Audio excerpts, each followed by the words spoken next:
ఎప్పుడైనా కూడా ఉదయాన్నే ప్రధాన ద్వారాన్ని తెరవకండి. ఉదయం పూట ప్రధాన ద్వారం బయట జ్యేష్ఠాలక్ష్మి ఉంటుంది. మీరు ఉదయాన్నే తీశారంటే ఆమెను ఉదయాన్నే ఇంట్లోకి ఆహ్వానించేసినట్టు. అలా చేయకండి.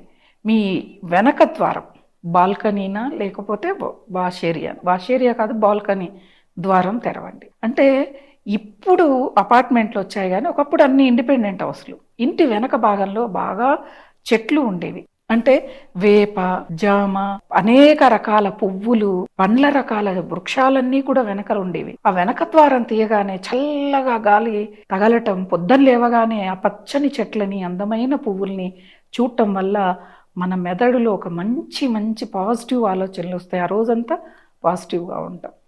అలా ద్వారం తీయాలి. ఆ తర్వాతే ప్రధాన ద్వారం తీయాలి. ఎవరైతే నియమాల్ని పాటిస్తారో వారు తప్పకుండా అమ్మవారి యొక్క అనుగ్రహాన్ని పొందుతారు.